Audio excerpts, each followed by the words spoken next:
let's review. A long time ago, in an age known as the 90s, there was the Mighty Morphin Power Rangers. And it was awesome. Well, the experience of it anyway. Its arrival drew in millions of kids, and to this day, remains the only show of its kind for kids, which wasn't too shabby for a cartoon dubbing company. And thanks to this new partnership with Toei Studios, Saban Entertainment was able to attempt more shows like it, because why not? No one else could afford to try this. Oh, but there was a bold company willing to cash in on the craze, and they did so with 2 shows. And this video is dedicated to the one that didn't run overseas for footage, creating the infamous monstrosity that was... So just think of it this way. Tattoo. Teenage. Fighters. From Beverly Hills. So that's it. Tattooed teenage alien fighters from Beverly Hills. Easy. There you go. For the longest time, this show remained obscure for a very good reason. The episodes were unavailable. That is, until reruns and a complete series DVD was released. Because someone, somewhere, really wanted to remind the world that this show existed. That wasn't me, by the way, as I didn't grow up on this show. I didn't have access to the channel. But I did grow up on Power Rangers. And I heard of this show and wanted to see how bad it really was. And it lasted for 40 episodes, so that's a lot of awful to go through. If you're as curious as I am about this, then let's start together, shall we? Now, keep this in mind, that when it comes to pilots, most don't represent how the series will turn out overall. And this holds true among Saban's own experiments. Now that I've said that, in the beginning, the first episode, it does not show much promise. Oh. It is almost a direct ripoff of Day of the Dumpster as events go. Let's see. You have an evil alien arrive to conquer planet Earth. You have a good alien summon a group of teenagers, give them powers despite being teenagers, and send them off. They fight the monster, save the day, and return home in time for a group high five. Yay! Except this time is done way more cheaply. With the entire show being shot indoors, you would get to see about 5 or 6 sets being used, with 2 or 3 of those for the monster fights. And being on a low budget means there's not a lot of speaking roles to go around, so expect a lot of silence and a lot less recurring characters. Oh, and 1 celebrity cameo. They could squeeze that in. To be fair, Mighty Morphin Power Rangers started out under the same limitations. It, however, had better stock footage, good toys, actors who can fight, voice actors who can act, awesome background music, and with its success, a higher budget down the road. This ripoff did not get that luxury, and it shows. Even our teleportation is cheap. It's power portals, which can only be controlled by the good alien, but can also be tampered with, and can also have side effects on humans. So it's not a good alternative at all. But then we get to the suits, the most iconic thing about this show, because... Scorpio! Taurus! Centaur! Apollo!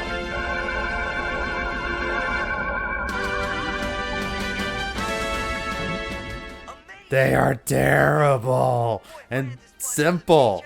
You're turning teenagers into bodybuilders wearing leotards and mouth masks, and they only appear as giants. So I could guess that they took the wrong impression from another known franchise. I can't confirm that, but I can definitely say it does not get better with the monster or the fighting. Sentinels ready. Got muscle and power. Teenage alien fighters from Beverly Hills. You got new skills. We'll learn to use them well. Tattooed teenage alien fighters from Beverly Hills. You know we got some people to fight. Now we're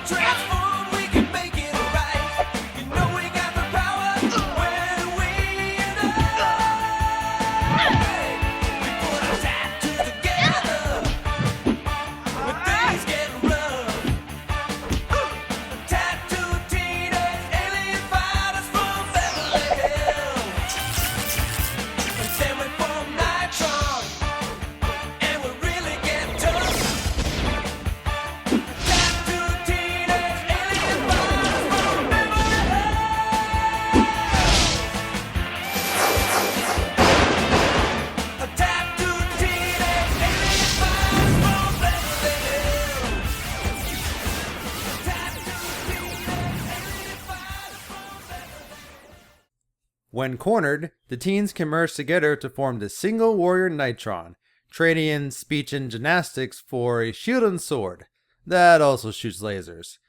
It's better looking, I admit. To do that to my dad. But hey, duty calls. Right. Yeah. After all, we are the tattooed teenage alien fighters From Beverly Hills.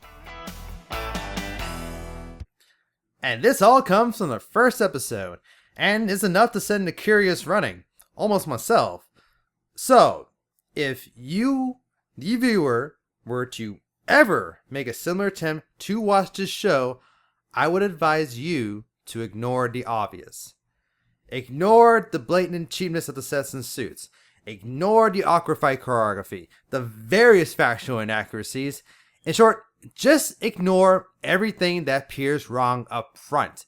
Because if you do, and you continue to explore, you may find that the show did something right in its writing.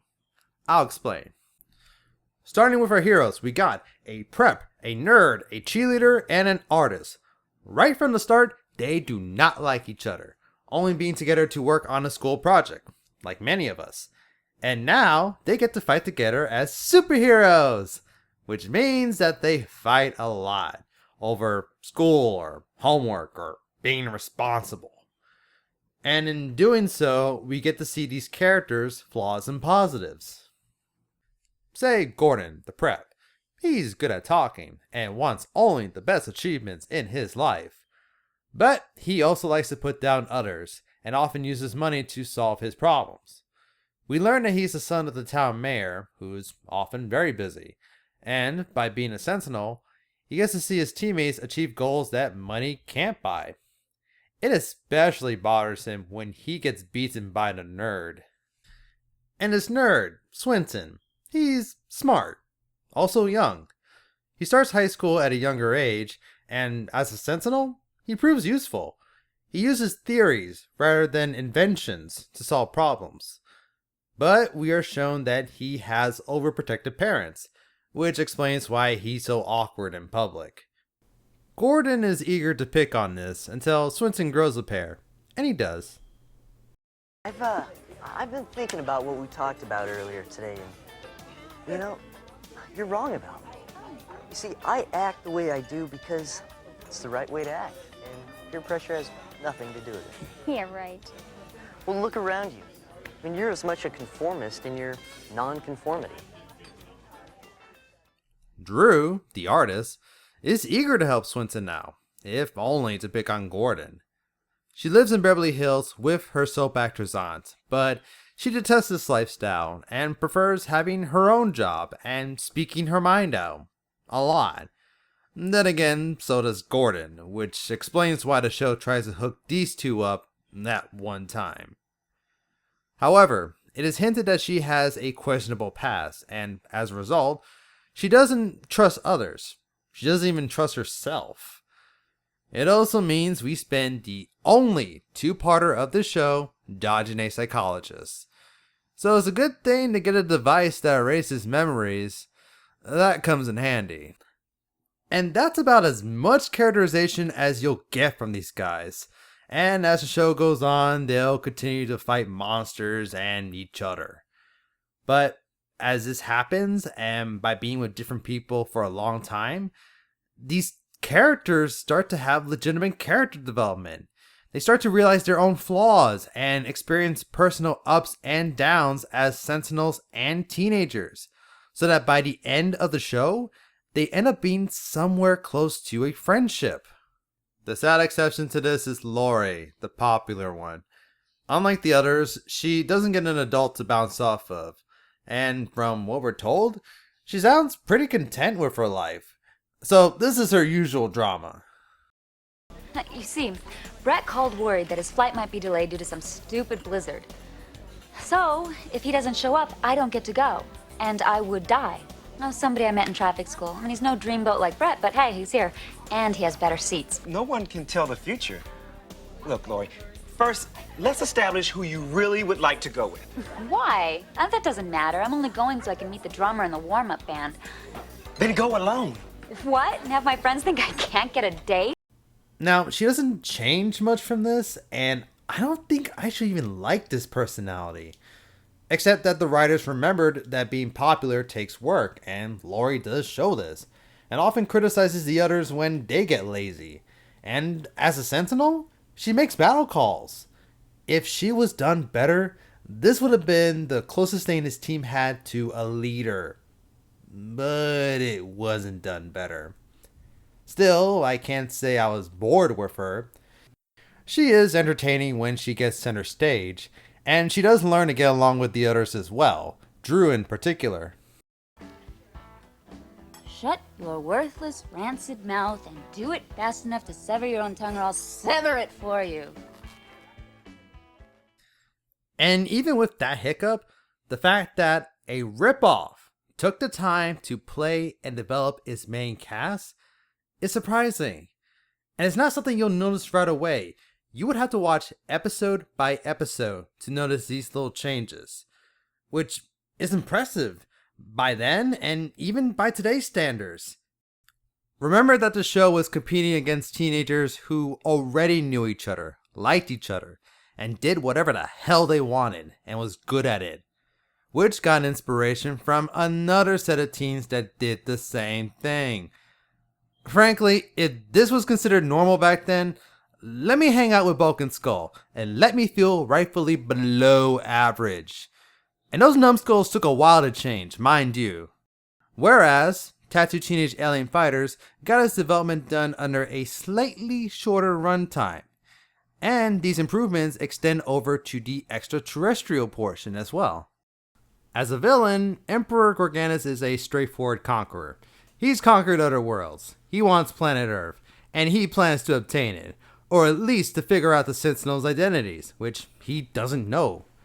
And he does this by utilizing aliens with specific abilities, which honestly don't look too bad and are used enough times to be memorable.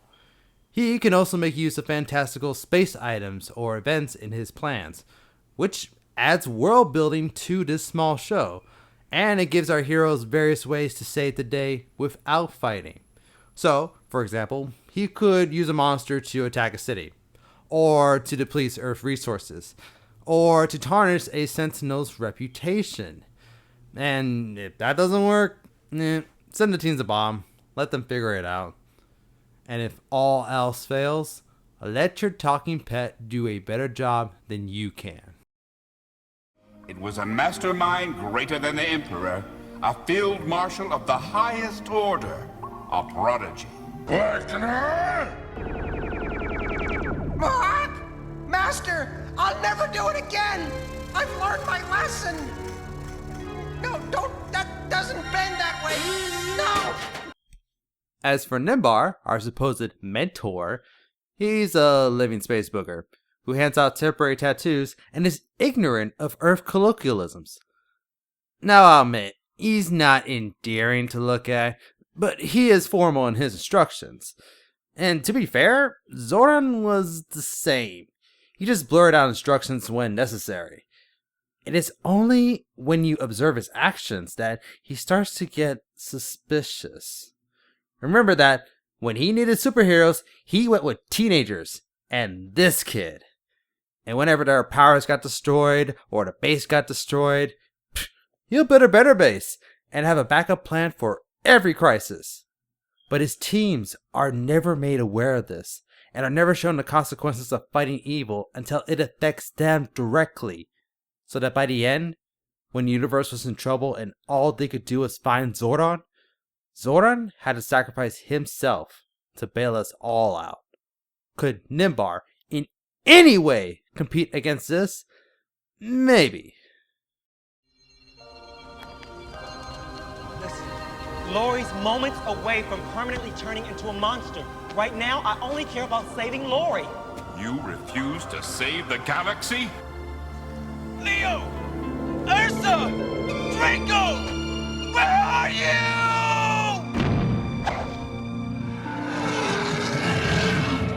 Have I not conquered thousands of planets? Thousands, many, many thousands. Did I not defeat the Galactic Sentinels on every one? Defeated them, destroyed them, Oh, Master Gorganis.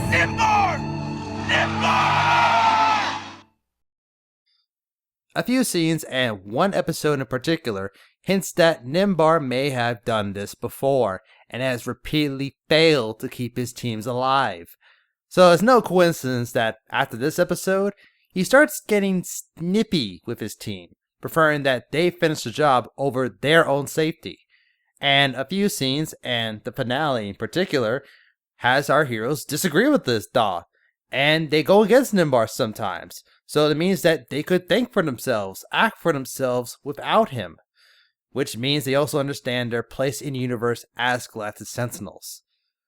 It's just a shame that Nimbar doesn't really change, and we never learn how or why he got this duty. But it's safe to say that for a blob, he's more interesting than you would think. And I'll stop there before spoiling anything else. But I can safely say that having seen all the episodes, and from someone who loves watching superheroes fight monsters, this ripoff was well put together and entertaining. It was able to tell stories and build a character and a universe using minimum equipment and actors. And it even learned how to do the monster fights. Because if there's anything that makes the show unwatchable, it's the suits and monster fights. I'm not gonna deny this. The show sticks with these suits, and the viewers just have to deal with it. I can't imagine what kind of toys this was supposed to sell outside of actual bootlegs. And those early fights, I admit, they are terrible. But remember, I kept watching, and I noticed that they were making improvements in the fights. How to shoot them, how to choreograph them, and even at least how to add in the moral of the day, because you could do that with original footage. And mind you, Power Rangers was figuring out how to do the same thing stateside at this time. It's not easy. If you just need comparisons, just look at the later fights compared to the earlier ones. In particular, the finale, the battle against Emperor Gorganis himself. Just seeing that from where they came from, it's just like night and day. And it remains one of my favorite fights for that reason. And that's Tattooed Teenage Alien Fighters from Beverly Hills, a show that, for its time, did more than you thought it would, and I'm happy to have finally seen it. It's widely available now on DVD for cheap, so anyone can pick it up and judge for themselves. You can get a good laugh out of it, and even learn from it, as nowadays you will see this level of production quality in online films. So, from that perspective, you could learn something from this show. Otherwise, again, I am happy to have finally seen it all completely, and I do hope to explore more shows like this in the future. But for now, I will say thanks for watching, and I'll see you next time. Take care.